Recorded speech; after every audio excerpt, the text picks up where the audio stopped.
சென்னை நுங்கம்பாக்கத்தில் இருக்க லயோலா கல்லூரி பற்றி சொல்ல வேண்டியதில்லை. ரொம்ப பாரம்பரியமான கல்லூரி இது.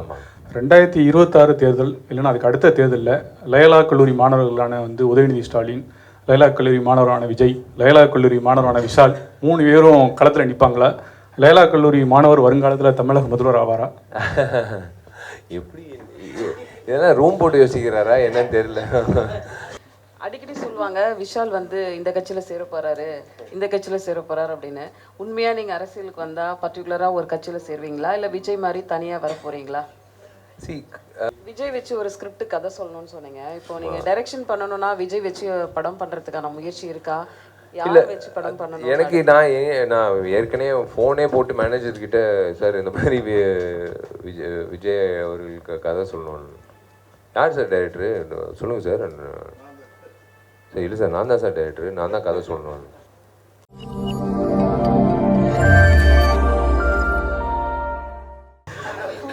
சார் ரொம்ப சந்தோஷம். நேரத்தை கொடுத்து வந்ததுக்கு ரொம்ப ரொம்ப சந்தோஷம். ரத்னம் படத்தை பற்றி சொல்லுங்கள், என்ன ஸ்பெஷல்? இதுக்கு முன்னால் நீங்கள் நடித்த படத்தை இதுக்கு முன்னால் ஹரிசார் எடுத்த படத்துலேருந்து இது எவ்வளோ வித்தியாசம், என்ன ஹைலைட்ஸ்? ஒரே ஒரு விஷயம் தாங்க. ஏன் இவங்க 2 பேர் மறுபடி ஒவ்வொரு வாட்டி 8 வருஷத்துக்கு ஒரு வாட்டி படம் எடுக்கிறாங்கன்றது ஒரு விஷயம் இருக்குது. எங்களுக்கு ரொம்ப பிடிக்கும், உங்கள் குடும்பத்துக்கும் எங்கள் குடும்பத்துக்கும் ரொம்ப பிடிச்ச ஹீரோ, பிடிச்ச இயக்குனர் அப்படின்லாம் இல்லை. எல்லாருக்கும் பிடிச்ச அத்தனை கோடி மக்கள் தாமிரபரணி ஆகட்டும், பூஜை ஆகட்டும், 2த்துக்கும் பெரிய வரவேற்பு கொடுத்தாங்க. ஸோ ஹரிசார் பொறுத்த வரைக்கும் குடும்ப பாணியில் எல்லா குடும்பத்தில் இருக்க அத்தனை பேரும் மூஞ்சி சுழிச்சிக்காமல் படம் பார்க்கக்கூடிய ஒரு அந்த பட்டியலில் இருக்க இயக்குநர்களில் முக்கியமான ஒரு நபர் ஹரிசார். எங்கள் வீட்லேயே எங்கள் அம்மா நிறைய முறை கேட்டிருக்காங்க, ஏண்டா நீ பாட்டு நடிச்சுட்டே போகிற, ஏன்டா ஹரி டைரெக்ஷனில் பண்ண மாட்டேங்கிறான்னு. எங்கள் அம்மா பயங்கர ஃபேனு, தீவிர ஃபேன். ஏன்னா தாமிரபரணி பூஜை கிட்டத்தட்ட ஒரு 2000 வாட்டி போட்டிருப்பாங்க சேட்டலைட் சேனலில். ஸோ நான் 3வது முறை அவரோட மறுபடியும் அதான் சொன்னேன், சார் 8 வருஷம் கழிச்சு என்ன சார் இது, ஒவ்வொரு 8 வருஷம் கழிச்சு நம்ம சந்திக்கிறோம்னு. ஸோ ஹரிசாரோட 3வது முறை வரும்போது we should make sure again audience அப்போது இருந்த மனநிலை வேறு, இப்போ இருக்கிற மனநிலை வேறு. ஆடியன்ஸு தாமிரபரணி மாதிரி நம்மளை ஏற்றுப்பாங்க, இல்லை பூஜையில் இருக்கிற மாதிரி நம்மளை ஏற்றுப்பாங்கன்னு இல்லை. இன்றைய ஆடியன்ஸோட மைண்ட் செட்டுக்கு என்னவோ அதுக்கேற்ற மாதிரி அவர் கண்டென்ட் ஒன்று பிடிச்சிருக்காரு. சத்தியமாக சொல்கிறேன், நான் கதை கேட்கும்போது எனக்கு ஒரு பயம். எப்போவுமே ஒரு ஆடியன்ஸை தான் நான் கேட்பேன். கேட்டு முடித்த உடனே ஒரு புது இயக்குனர்னால் ரொம்ப ஈஸியாக சொல்லிட்டு நழுவிடலாம். ஒரு பெரிய இயக்குனர் கதை சொல்லும்போது நம்ம என்ன சொல்ல போகிறோம், ஒருவேளை நம்மளுக்கு கதை பிடிக்கலன்னா என்ன சொல்ல போகிறோம், எப்படி சொல்லி. ஆனால் சார் சொல்லும் போது உண்மையிலே அந்த 1/2 மணி நேரம் கழித்து ஒரு பாயிண்ட் வச்சுருக்கார் படத்தில். நான் மட்டும் இல்லை, டிஎஸ்பி தேவிஸ்ரீ பிரசாதும் சரி, ஃபஸ்ட் டைம் அவரோட இணையரம் இத்தனை வருஷம் கழித்து 19 வருஷத்தில். ஹீரோயினும் சரி, முரளி சர்மா சாரும் சரி, சமுத்திரகன்யனும் சரி, யோகி பாபு டார்லிங் ஆகட்டும், யாராக இருந்தாலும் அந்த ஸ்கிரிப்டை கேட்கும்போது அந்த இடத்துல அப்படி அது எதிர்பார்ப்பு பார்க்காத விஷயம் ஒன்று வச்சுருந்தார். அதுதான் ஹரி. அவர் இன்றைய காலகட்டத்துக்கு எப்படி அவரையும் மாற்றிக்கணும், விஷாலையும் புதுசாக காட்டணும், நானும் விஷாலும் சேர்ந்து வர படத்தோட ரத்தனம் எப்படி வித்தியாசமாக இருக்கணுன்றது ஒரு விஷயம் வச்சுருக்காரு. அது கண்டிப்பாக ஒரு ஹோல்சம் ஃபேமிலி என்டர்டெய்னரில் என்னை மறுபடியும் நான் கொண்டு வரேன்றது எனக்கு ரொம்ப சந்தோஷமாக இருக்குது. எனக்கு என்னென்னா நல்லதோ கெட்டதோ அன்றைக்கி தேர்வு செஞ்சதுக்கப்புறம் எனக்கு பயம்ன்றது போயிடும். நான் ரிலீஸ் வரைக்கும் ரிலீஸ் முன்னாடி பயப்படுறது, ரிலீஸ் எப்படி ரிலீஸ் அதாவது என்ன மாதிரி வரவேற்பு வரும் அதெல்லாம் நான் என்றைக்குமே எதிர்பார்க்க மாட்டேன். ஜனங்கள்கிட்ட நம்ம நல்ல படம் கொடுக்க போகிறோம், அதுக்கப்புறம் ஜனங்க தான் நிர்ணயிக்கப்படுவாங்க. ஸோ பட் இன்றைக்கி இருக்கிற காலகட்டத்தில் எல்லோருக்கும் தெரியும், ஒரு படம் ரிலீஸ் பண்ணோன்னா படத்தில் இருக்கிற வில்லனை விட வெளியில் இருக்கிற வில்லன்கள் ஜாஸ்தி. அவங்களெல்லாம் தாண்டி படத்தை ரிலீஸ் பண்ணணும். ஸோ அதெல்லாம் தாண்டி இன்றைக்கி ஹரி சாரோட இணையிற ரத்னம் திரைப்படம் ஏப்ரல் 26 வரும்போது, எதுக்காக ஏப்ரல் 26? ஏன்னா விடுமுறை காலத்தில் தான் எல்லோரும் அவங்கவுங்க பசங்க ஸ்கூல் லீவ் விட்டுருப்பாங்க, காலேஜ் லீவ் விட்டுருப்பாங்க. எல்லோரும் என்டர்டெயின்மெண்ட்காக எங்கிட்டு போவாங்க. இந்த வெயில் காலத்தில் ஜாலியாக ஒரு 2.5 hours ஒரு படத்தை ஜாலியாக ஒரு படம் பார்த்துட்டு வந்தது. அதுதான் மார்க் ஆண்டனியோட வெற்றி.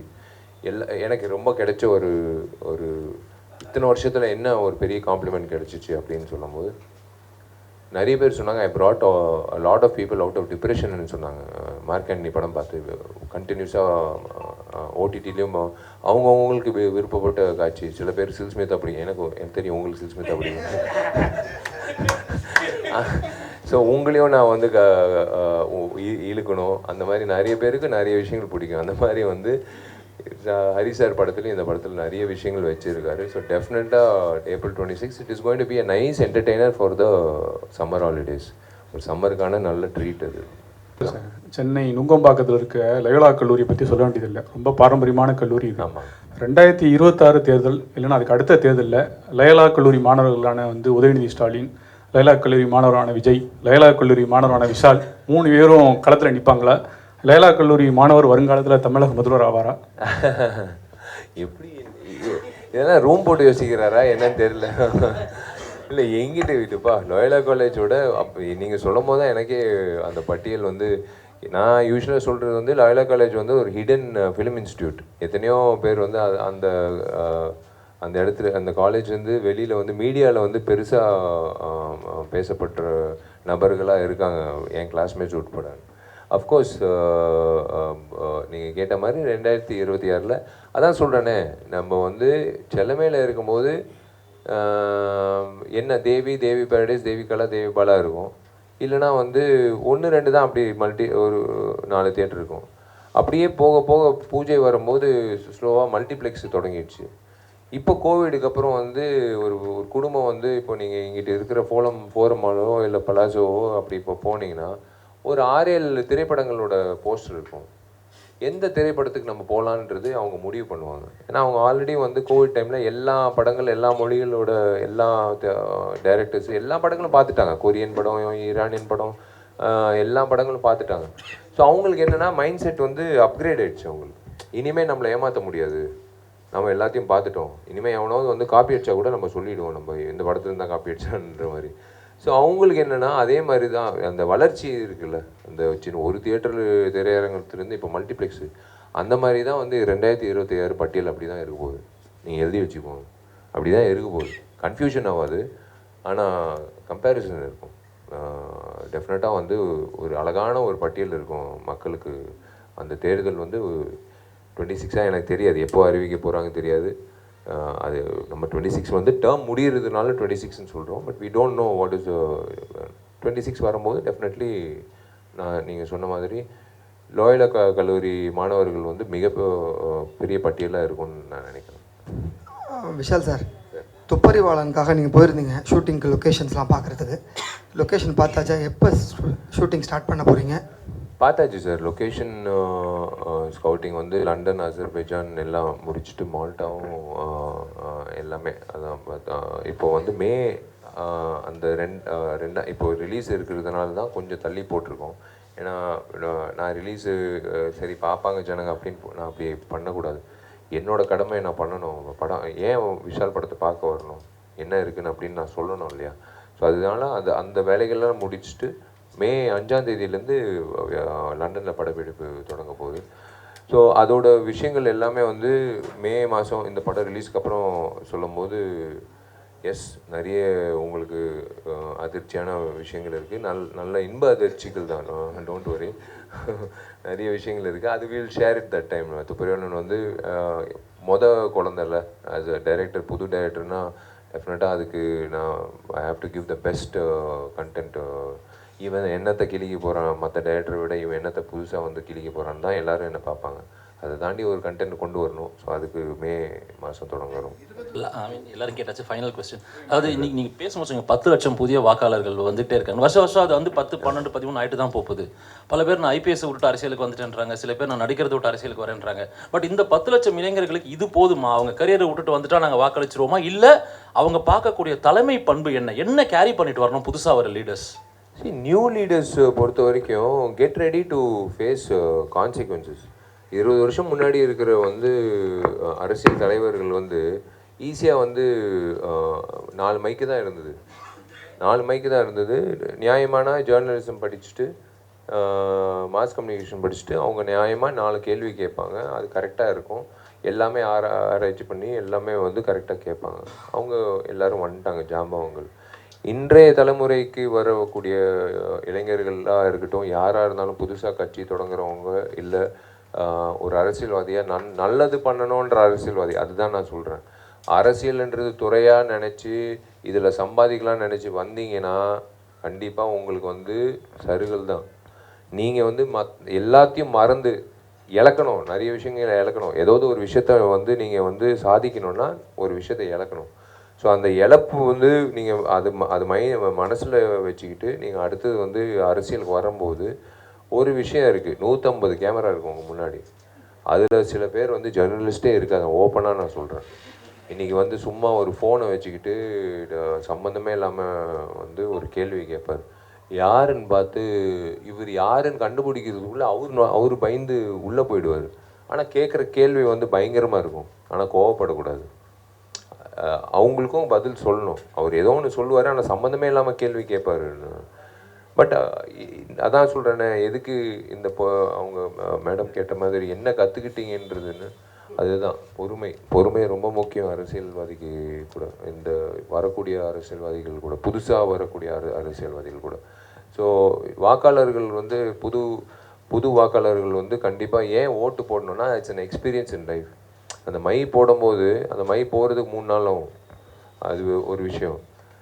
அந்த மை போடுறதுக்கு முன்னாடி வந்து ஒரு எக்ஸ்பீரியன்ஸ் இருக்கும். அதான் நேற்றே கேட்டேன் நான். இப்போது யாரோ என்ன கேட்டாங்க, ஒரு இளைஞர் கேட்டாங்க, ஒரு 3rd இயர் ஸ்டூடெண்ட்டு. சார் ஒரு வேளை காசு கொடுத்தாங்கன்னா என்ன பண்ணுறது சார் அப்படின்னு. நீ என்ன பண்ணுவேன்னு கேட்டேன். அப்படியே யோசிச்சான். எதுக்கே யோசிக்கிறேன், இப்போ கரெக்டாக சொல்லுன்னு. வாங்குறதுன்னா வாங்கு, இல்லை ஏன்னா இப்போ எப்படியும் உன் காசு தான், உங்ககிட்ட ஆட்டையை போட்ட காசு தான் திரும்பி உங்ககிட்ட தான் கொடுக்குறாங்க. அதில் வந்து நீ இவ்வளோ யோசிக்காத. அவ்வளோதான். He's mindset is to bring about change. ஆனால் don't do it in your living room. என்னோட என்ன அது இதுதான் ஏன் அரசியல் இப்படி தான் இருக்கும், இந்த சமுதாயம், வாங்க சாப்பிட்லாம், நம்ம குடும்பத்தை பார்த்துக்கலாம், அப்படிலாம் இருந்தீங்கன்னா அப்படி தான் இருக்கும். மறுபடியும் வெள்ளம் வரும்போது திரும்ப வந்து எங்கள் வீட்டுக்குள்ளே தண்ணி பூந்துருச்சு, எதுவுமே பண்ணல, என் தொகுதி எம்எல்ஏ அப்போ வந்து ஓட்டு கேட்டார், அதுக்கப்புறம் வரவே இல்லைன்னு திரும்ப வந்து 15 வருஷமாக கூவிட்டு இருக்கிற விஷயம் திரும்ப பண்ணிங்கன்னா உங்களை தான் வந்து விமர்சிப்பாங்க, அவங்கள விமர்சிக்க மாட்டாங்க. இப்படி தான் இருப்பாங்க இவங்க. ஒரு நாள் வந்து ஓட்டு போட வச்சிட்டோன்னா மீதி 5 வருஷம் நம்ம சந்தோஷமாக இருக்கலாம் அப்படின்னு அவங்க வந்து ரொம்ப லேட் பேக்காக இருப்பாங்க. அதை மாற்றுறது தான் இந்த 10 லட்சம் ஓட்டர்ஸ். இந்த 10 லட்சம் ஓட்டர்ஸ் போக வெளியூருக்கு வெளிநாடுக்கு போயிடுவாங்க கரெக்டாக எலெக்ஷனுக்கு முன்னாடி. அவங்கெல்லாம் திரும்ப வந்து ஓட்டு போட்டாங்கன்னா அது ஒரு 10 லட்சம் இருக்குது. நீங்கள் கணக்கு போட்டிங்கன்னா அந்த பயணம் இல்லாமல் இப்போ வீட்டிலே இருந்து ஓட்டு அந்தந்த ஊரில் அவங்க ஓட்டு போட்டாங்கன்னா அது ஒரு 10 லட்சம் ஓட்டர்ஸ் இருக்குது. யோசிச்சு பாருங்கள், 20 லட்சம் ஓட்டர்ஸ் வந்து ஓட்டு போட்டாங்கன்னா அது யாராக இருக்கட்டும் ஒரு பெரிய மாற்றம் ஏற்படும். 100% நீங்கள் சொல்கிறீங்களே, அந்த 100% வந்து வந்ததுன்னா உண்மையிலேயே சாவோ சார் எல்லாம் பாட்டு பாடியிருக்காரு, அவேர்னஸ் பண்ணியிருக்காரு. ராதாகிருஷ்ணன் சார் வந்து அவர் முயற்சி பண்ணிட்டு இருக்காரு, கிரேட்டர் சென்னையோட கமிஷனர். எல்லாரும் வந்து அவங்கவுங்க 40,000 பேர் பாடுபடுறாங்க அந்த 2 வருஷமாக இந்த எலெக்ஷன் நடத்துறதுக்கு. அவங்களுக்கு ஒரு மரியாதை கொடுங்க, அந்த காவல்துறைக்கும் அந்த அதிகாரிகளுக்கும் ஐஏஎஸ் ஆஃபீஸர்ஸ்க்கும் அந்த கமிஷனர்களுக்கும் அந்த எலெக்ஷன் ஆஃபீஸர்ஸ்க்கும் எல்லாருக்கும் ஒரு மரியாதை கொடுங்க. அவங்க ஏன் உழைக்கிறாங்க, எதுக்கு டே அண்ட் நைட் உழைக்கிறாங்க ஒவ்வொரு பூத்தில், நீங்கள்லாம் வந்து ஓட்டு போடணுன்றதுக்காக தான். ஸோ அதான் சொல்கிறேனே, கண்டிப்பாக வெயில் மே மாதம் ஏப்ரல் மாதம் வெயில் அடிக்கும், சொல்ல முடியாது. கடவுள் திடீர்னு வாழ்த்தி மழை கூட தூரலாம். அது தாண்டி வந்து க்யூ வந்து எங்கிட்ட இருந்தாலும் க்யூ. நீங்கள் ஃபோன் வாங்குறதுக்கு க்யூவில் நின்று ஃபோன் வாங்குறீங்க, நீங்கள் க்யூவில் நின்று உங்களுக்கு பிடிச்ச ஹீரோ படம் பார்க்குறதுக்கு டிக்கெட் வாங்குறீங்க, நீங்கள் க்யூவில் நின்று உங்களுக்கு பிடிச்ச உடைகள் வந்து வாங்குறீங்க. ஏன் உங்களுக்கு பிடிச்ச அரசியல்வாதிக்கு மட்டும் க்யூவில் நின்று நீங்கள் வந்து ஓட்டு போட மாட்டேங்கிறீங்க? அதுதான் முக்கியம். அவரு தான் அந்த அந்த அந்த க்யூ தான் முக்கியம். நீ அந்த க்யூவில் முதல்ல நின்று பண்ணிட்டேன்னா அடுத்த க்யூவெல்லாம் நீ ஜாலியாக பண்ணிக்கோ அடுத்த 5 வருஷம். அதுதான். சரி, எனக்கு கொஞ்சம் கொஸ்டின் இருக்கு உங்ககிட்ட. அடிக்கடி சொல்லுவாங்க விஷால் வந்து இந்த கட்சியில் சேர போகிறாரு, இந்த கட்சியில் சேர போகிறாரு அப்படின்னு. உண்மையாக நீங்கள் அரசியலுக்கு வந்தால் பர்டிகுலராக ஒரு கட்சியில் சேருவீங்களா, இல்லை விஜய் மாதிரி தனியாக வர போகிறீங்களா? அரசியலுக்கு வரப்போகிறேன் அப்படின்ற விஷயம் ஏன் நான் ஓப்பனாக சொல்கிறேன்னா, என்றைக்குமே வந்து எதுவும் மூடி மறைச்சதே கிடையாது. எதுக்கு விஷால் அரசியல் வரணும்? ஏற்கனவே இத்தனை பேர் அரசியல்வாதிங்க இருக்காங்களே. எதுக்கு இவர் வந்து என்ன பண்ண போகிறாரு? அவள் தான் எல்லாமே கரெக்டாக இருக்குது, ரோடு நல்லா இருக்குது, எங்களுக்கு நல்ல வசதிகள் இருக்குது, எனக்கு எல்லாமே எங்களுக்கு எந்த ஒரு குறையே இல்லையே, விவசாயிகளுக்கும் எந்த குறையும் இல்லை, குடிநீர் பிரச்சனை கிராமத்தில் இல்லை, ரோடும் நல்லா போட்டிருக்காங்க, தூர்வாரி இருக்காங்க, அப்புறம் வந்து மெட்ரோ இல்லாமல் டிராஃபிக்கு நெரிசல் இல்லாமல் வந்து நல்லாவே இப்போ இருக்குது ரோடு, எல்லாத்தையும் கரெக்டாக இருக்கும்போது இவன் வந்து எதுக்கு தேவையில்லாமல் அரசியலுக்குள்ளே வரான் அப்படின்னு தான் கேள்வி இருக்கும். இதெல்லாம் இல்லாததுனால தான் விஷால் வரான், அதுதான் உண்மை, அதுதான் என்னோட பதில். ஸோ கட்சி எந்த கட்சின்றது கட்சின்றது இருக்கும், அது எந்த கட்சின்றது அப்புறம் நம்ம எல்லாமே வந்து முன்னாடியே சொல்லிட்டா இப்போவே வந்து நல்ல வேலை கேப்டன் அந்த மாதிரி என்கிட்ட கல்யாணம் பண்ண போகல, இல்லைனா அதுவும் இடித்து தள்ளியிருப்பாங்க நான் சொன்னேன்னா. ஸோ பிரச்சனை இல்லை, டைம் வரும்போது நான் சொல்கிறேன். விஜய் வச்சு ஒரு ஸ்கிரிப்ட் கதை சொல்லணும்னு சொன்னீங்க. இப்போ நீங்க டைரக்ஷன் பண்ணணும்னா விஜய் வச்சு படம் பண்றதுக்கான முயற்சி இருக்கா? யாரை வச்சு படம் பண்ணணும்? எனக்கு நான் ஏற்கனவே ஃபோனே போட்டு மேனேஜர்கிட்ட, சார் இந்த மாதிரி விஜய் அவர்களுக்கு கதை சொல்லணும்னு. யார் சார் டைரக்டரு? சொல்லுங்கள் சார். சார் இல்லை சார், நான் தான் சார் டைரக்டரு, நான் தான் கதை சொல்லணும். அப்படியே சைலன்ஸ் இருந்தது. சார் புரியல சார். சரி இல்லை சார், விஜய் சார் கிட்ட ஒரு அப்பாயின்மெண்ட்டு கொஞ்சம் வாங்கி கொடுங்க சார், ஒரு 1.5 hour கதை சொல்லணும் சார். அதான் சார் எனக்கு புரியல சார். சார் நான் தான் சார் டைரக்டரு, நான் விஜய் சார் வச்சு ஒரு படம் பண்ணணும் சார், எனக்கு ஒரு அப்பாயின்மெண்ட் கொடுங்க. அவர் அந்த ஷாக்லேருந்து மீண்டு வரதுக்கே வந்து ஒரு 2 நிமிஷம் ஆச்சு. அதுக்கப்புறம் வந்து சரி சார் நான் கேட்டுட்டு கூப்பிட்றேன்னு, ஏன்னா எனக்கு வந்து ஏதோ தோணுச்சுன்னா டக்குன்னு பண்ணணும்னு ஆசை. எனக்கு ரொம்ப பிடிச்ச நடிகர் விஜய்.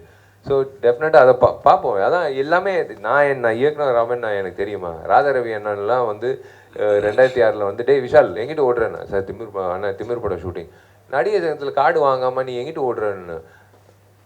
சரி சார் வாங்கிடுறேன், எவ்வளோ சார் கட்டணும் போய் ஆஃபீஸ் அலுவலகத்துக்கு போய் கார்டு வாங்கினேன். சரிண்ணா, யாராவது யோசிச்சு பார்த்துருப்பாங்களா அதே ராதாரவி அண்ணனை எதிர்த்து அவரே தோக்கடிச்சு அதே நாற்காலியில் நான் உட்காருவேன்ட்டு? சத்தியமாக வந்து நான் யாருமே எதிர்பார்க்கல. அதுதான் அது அவர் என்ன சொல்கிறாரோ அதுதான் நம்ம போக வேண்டியது தான். நம்ம நேர்மையான வழியில் போகும்போது அவர் பாதையை காட்டுவார், அந்த பாதையில் போக வேண்டியது தான். சார் சங்கம்னால கேட்குறோம். சங்கத்தில் வந்து நிறைய உள்குத்து நடக்கும், கூட இருந்தே துரோகம் பண்ணுவாங்க, தயாரிப்பாளர் சங்கம், நடிகர் சங்கம். அதுபோல் உங்கள் ஆஃபீஸ்லேயே நீங்கள் நம்பினவங்க நிறைய பேர் துரோகம் பண்ணுவாங்க. அப்புறம் தனிப்பட்ட வாழ்க்கையிலையும் நிறைய நடக்கும். இந்த மாதிரி துரோகம் பின்னால் முதலு குத்தவங்களாம் நீங்கள் எப்படி ஃபீல் பண்ணுவீங்க? திட்டுவீங்களா, அடிப்பீங்களா, மன்னிப்பீங்களா? அதுதான் வந்து அதுதான் துரோகம்ன்றது புதுசு இல்லை, காலேஜ்லேயே வந்து துரோகம் ஆரம்பிச்சிச்சு இல்லை, காதல் துரோகம். ஸோ துரோகம் வந்து புதுசு கிடையாது. ஸோ அதனால தான் வந்து நாங்கள் நீங்கள் சொல்கிறீங்கனால நான் இப்போவே அனௌன்ஸ் பண்ணுறேன். நாங்கள் வந்து ஒரு புது பையனை இன்ட்ரடியூஸ் பண்ணுறோம். ஆதி ஹிப்ஹாப் தமிழ் ஆதி இன்ட்ரடியூஸ் பண்ணுற மாதிரி வினோதுன்ற ஒரு புது ஒரு ஆஸ்பைரிங் இண்டிபெண்ட் மியூசிக் மேக்கர் அந்த பையனை இன்ட்ரடியூஸ் பண்ணுறோம். அந்த டைட்டில் வந்து துரோகம் தான். அவன் பண்ண பாட்டு அது கூடி சீக்கிரம் வந்து லான்ச் பண்ண போகிறோம்.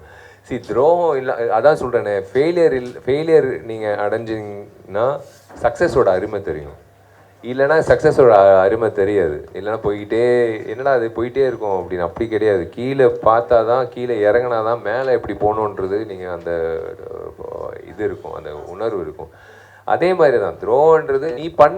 நீ பண்ணதுக்கப்புறம் உனக்கு தான் இழப்பு, எனக்கு ஒன்றும் இழப்பு கிடையாது. விஷாலில் தான் இருப்பான். நீ வந்து விஷாலை இழக்கிற, எனக்கு 1000 பேர் கிடைப்பாங்க உன்ன மாதிரி, உனக்கு ஒரு விஷால் தான் கிடைப்பான். அது அப்படி தான் நான் சொல்லிட்டு நான் போவேன். நீ என்ன பயன்படுத்திக்கோ, நல்லபடியாக பயன்படுத்திக்கோ, நீயும் நல்லா இருப்ப. நீ என்னை வந்து உனக்காக ஒரு வேற ஒரு காழ்ப்புணர்ச்சியோடு நீ பயன்படுத்திக்கிறேன்னா விஷாலை இழக்கிற நீ, அவ்வளோதான், முடிஞ்சு போச்சு. அது நல்ல விஷயந்தான். துரோகன்றது அந்தந்த நேரத்தில் வந்து சந்திக்கிறது தப்பே கிடையாது. It teach you a lot of things. நான் தான் சொல்கிறேன்ல, இப்போ நான் உட்காந்துட்டு இருக்கும்போது நான் வந்து அப்படியே எனக்கு மைண்ட் செட்டில் ஹோம்ஒர்க்கு ஒரு பக்கம் ஓடிட்டுருக்கும். ஏன்னா துப்பறியில் 2 டைரக்டர் ப்ளஸ் ஆக்டர் இல்லை. ஸோ இப்போ என்னென்னா எங்கிட்டையாவது ஹோட்டலில் ரெஸ்டாரண்ட்டில் உட்காந்தாலும் சரி, எங்கிட்டையாவது உட்காந்தாலும் சரி, எல்லாரையும் அப்படியே பார்ப்பேன். அவர் வந்து நேற்று நைட்டு தூங்கினாரா, இல்லை 4 மிஸ்கால் இருக்கும் கண்டிப்பாக, 2 கேர்ள் ஃப்ரெண்டு, இன்னொன்று 2 ஆஃபீஸு, அந்த மாதிரி வந்து ஒவ்வொரு விஷயம் ஓடிக்கிட்டே இருக்கேன் எனக்கு. அந்த மாதிரி தான் நான் வந்து already I will know who is having an ulterior motive. அதாவது சொன்னல, எண்ணம் போல் வாழ்க்கைன்றது ஒரு விஷயம். அது இல்லாமல் வந்து ஜென்ரலாக வந்து வெளியில் ஒன்று சொல்கிறது உள்ளுக்குள்ளே ஒன்று வச்சுக்கிறது நிறைய பேர் நம்ம சந்திக்கிறது நல்லது தான் வாழ்க்கையில். 2026 பட்டியல் ரொம்ப அற்புதமாக இருக்கும்னு சொன்னீங்க சார். அந்த பட்டியல் உங்கள் பேர் இருக்குமா? கண்டிப்பாக இருக்கும். அதான் சொல்கிறேன்ல. போகிறோம் சார் லாஸ்ட் தெரிலங்க. அது வந்து இப்போ எங்களுக்கு பட்டியல் தெரியாது brother. April 26 September 15 Mark Antony இதெல்லாம் வந்து நாங்கள் எப்பயோ முடிவு பண்ணுவோம். அந்த நேரத்தில் எந்த படம் வருதுன்னு யாருக்குமே தெரியாது. நாங்கள் அறிவிச்சிட்டோம். இப்போ நீங்கள் 26 ரத்னம் வருதுன்னு உங்களுக்கு எல்லாருக்கும் தெரியும்ல. அவர் அரசியல் 26 கேட்குறாரு. 2026 2026 ஆமாம்மா. என்ன பிரதர் ஃபஸ்ட்டு தனியாக வந்து நான் தனித்தன்மையாக வந்து என்ன சொல்லணுன்றது அதுக்குள்ளே நான் கூட்டணி போயிட்டேன்னா எப்படி பிரதர்? ஃபஸ்ட்டு வந்து நான் என்னன்றது நான் காட்டணும். அதுக்கப்புறம் வந்து ஒருத்தர் மேலே தோல் மேலே நான் என்ன அவ்வளோ வயசானவனா 2 பேர் மேலே தோலில் போட்டு இவங்க 2 பேர் சேர்ந்து 3 பேர் சேர்ந்து நாங்கள் வந்து கட்சி ஆரம்பிக்கிறோம் நான் சொல்ல முடியுமா? முதல்ல நான் வந்து தைரியமாக நின்று என் 2 காலில் நின்று நான் என்ன சொல்ல வரேனோ நான் வந்து சொல்லிவிட்டு அதுக்கப்புறம் வந்து அடுத்த கட்ட விஷயங்கள் வந்து என்ன நடக்குதுன்னு அப்போ பார்ப்போம். Thank you Vishal sir. And now